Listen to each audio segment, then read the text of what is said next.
किसी ने क्या खूबी कहा है कि फ़र्क सिर्फ सोच का ही होता है दोस्त, वरना सीढ़ियाँ ऊपर भी जाती है और नीचे भी आती है। ऐसी ही कहानी एक शहर के बहुत बड़े धनी इंसान की, जिसके पास बहुत पैसा था और उसे इस बात का बहुत घमंड भी था। एक बार किसी वजह से उसके आँखों में इन्फेक्शन हो गया।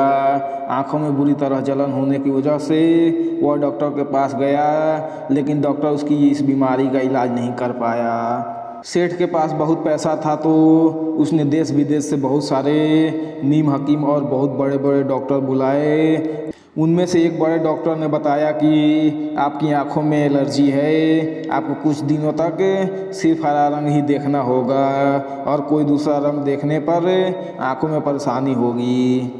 अब क्या था, सेठ ने पेंटरों को बुलाया और पूरे महल को हरे रंग से रंगने के लिए कहा। उसने पेंटरों से बोला कि मुझे हरे रंग के अलावा और कोई रंग दिखाई नहीं देना चाहिए। मैं जहाँ से भी गुजरूँ हर जगह को हरा रंग कर दो। इस काम में बहुत पैसा खर्च हो रहा था, लेकिन सेठ की नज़र किसी और रंग पर पड़ ही जाती थी। सेठ हर दिन पेंट कराने के लिए पैसा खर्च करता ही जा रहा था।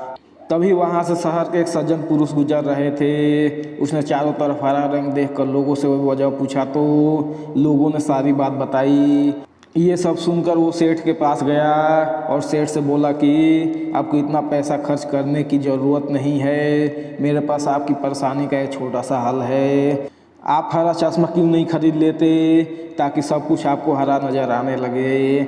सेठ की आंखें खुली की खुली रह गई। मेरे दोस्त, इस कहानी से हमें यही सीख मिलती है कि हमारे जीवन में हमारे सोच और हमारे देखने के नज़रिए पर भी बहुत सारी चीज़ें निर्भर करती है। हम जिस नज़रिए से दुनिया को देखेंगे ये दुनिया वैसी दिखाई नहीं देगी, बल्कि ये दुनिया वैसी ही है। हमारे जीवन में कई बार परेशानियों का हल बहुत आसान होता है, लेकिन हम उन परेशानियों में ही फंसे रहते हैं, उसका हल नहीं खोज पाते और जिसकी वजह से हमारी परेशानियां और बढ़ती चली जाती है।